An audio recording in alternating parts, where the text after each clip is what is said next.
ابراہیم نے اسود سے، انہوں نے حضرت عائشہ رضی اللہ تعالیٰ عنہ سے روایت کی، کہا ہم یعنی ازواج نبی صلی اللہ علیہ وسلم میں سے کسی ایک کے خصوصی ایام ہوتے تو رسول اللہ صلی اللہ علیہ وسلم چادر باندھنے کا حکم دیتے، وہ چادر باندھ لیتی تو پھر آپ اس کے ساتھ لیٹ جاتے۔ صحیح مسلم حدیث نمبر 679۔ عبد الرحمن بن اسود نے اپنے والد سے، انہوں نے حضرت عائشہ رضی اللہ تعالیٰ عنہ سے روایت کی، کہا ہم میں سے کسی کے خصوصی ایام ہوتے تو آپ صلی اللہ علیہ وسلم اس کے جوش و کثرت کے دنوں میں اسے تہبند باندھنے کا حکم دیتے، پھر اس کے ساتھ لیٹ جاتے۔ حضرت عائشہ رضی اللہ تعالیٰ عنہ نے فرمایا، تم میں سے کون ہے جو اپنی خواہش پر اس قدر ضبط رکھتا ہو جس قدر رسول اللہ صلی اللہ علیہ وسلم اپنی خواہش پر قابو رکھتے تھے؟ صحیح مسلم حدیث نمبر 680۔ حضرت میمونہ رضی اللہ تعالیٰ عنہ سے روایت ہے، انہوں نے کہا رسول اللہ صلی اللہ علیہ وسلم اپنی بیویوں کے مخصوص ایام میں کپڑے کے اوپر ان کے ساتھ لگ کر لیٹ جاتے۔ صحیح مسلم حدیث نمبر 681۔ حضرت ابن عباس رضی اللہ عنہما کے آزاد کردہ غلام ابو قریب نے کہا میں نے رسول اللہ صلی اللہ علیہ وسلم کی زوجہ حضرت میمونہ رضی اللہ تعالیٰ عنہ سے سنا، کہا جب میرے مخصوص ایام ہوتے تو رسول اللہ صلی اللہ علیہ وسلم میرے ساتھ لیٹ جاتے، اس وقت میرے اور آپ کے درمیان کپڑا حائل ہوتا تھا۔ صحیح مسلم حدیث نمبر 682۔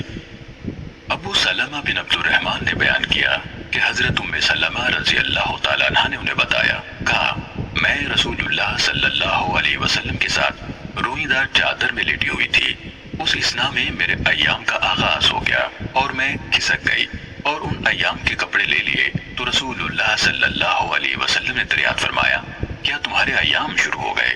میں نے جواب دیا جی ہاں، تو آپ صلی اللہ علیہ وسلم نے مجھے پاس بلا لیا اور میں آپ کے ساتھ اوڑھنے کی ایک ہی روئی دار چادر میں لیٹ گئی۔ ام سلمہ نے بتایا کہ وہ اور رسول اللہ صلی اللہ علیہ وسلم اکٹھے ایک برتن میں غسل جنابت کر لیتے تھے۔ صحیح مسلم حدیث نمبر 683۔ مالک نے ابن شہاب سے، انہوں نے عروہ سے، انہوں نے عمرہ سے اور انہوں نے حضرت عائشہ رضی اللہ تعالیٰ عنہ سے روایت کی، کہا جب رسول اللہ صلی اللہ علیہ وسلم اعتکاف کرتے تو اپنا سر گھر کے دروازے سے میرے قریب کر دیتے، میں اس میں کنگھی کر دیتی اور آپ صلی اللہ علیہ وسلم انسانی ضرورت کے بغیر گھر میں تشریف نہ لاتے تھے۔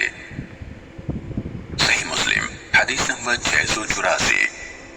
قتیبہ بن سعید اور محمد بن رمح نے لیث سے، انہوں نے ابن شہاب سے، انہوں نے عروہ اور عمرہ بنت عبد الرحمن سے روایت کی کہ رسول اللہ صلی اللہ علیہ وسلم کی زوجہ حضرت عائشہ رضی اللہ تعالیٰ عنہ نے فرمایا جب میں اعتکاف میں ہوتی تو قضاء حاجت کے لیے گھر میں داخل ہوتی، اس میں کوئی بیمار ہوتا تو میں بس گزرتے گزرتے ہی اس سے حال پوچھ لیتی، اور اگر رسول اللہ صلی اللہ علیہ وسلم مسجد سے میرے پاس حجرے میں سر داخل فرماتے تو میں اس میں کنگھی کر دیتی۔ جب آپ اعتکاف میں ہوتے تو گھر میں کسی حقیقی ضرورت کے بغیر داخل نہ ہوتے۔ ابن رمح نے جب آپ صلی اللہ علیہ وسلم معتکف ہوتے کے بجائے جب سب لوگ اعتکاف میں ہوتے کہا۔ صحیح مسلم حدیث نمبر 685۔ محمد بن عبد الرحمن بن نوفل نے عروہ بن زبیر سے، انہوں نے رسول اللہ صلی اللہ علیہ وسلم کی زوجہ حضرت عائشہ رضی اللہ تعالیٰ عنہ سے روایت کی کہ انہوں نے کہا رسول اللہ صلی اللہ علیہ وسلم حالت اعتکاف میں مسجد سے میری طرف سر نکالتے تو میں ایام خصوصی میں ہوتے ہوئے اس کو دھو دیتی۔ صحیح مسلم حدیث نمبر 686۔ ہشام نے کہا عروہ نے ہمیں حضرت عائشہ رضی اللہ تعالیٰ عنہ سے خبر دی کہ انہوں نے کہا رسول اللہ صلی اللہ علیہ وسلم اعتکاف کی حالت میں اپنا سر میرے قریب کر دیتے جبکہ میں اپنے حجرے میں ہوتی اور میں حیض کی حالت میں آپ کے سر میں کنگھی کر دیتی تھی۔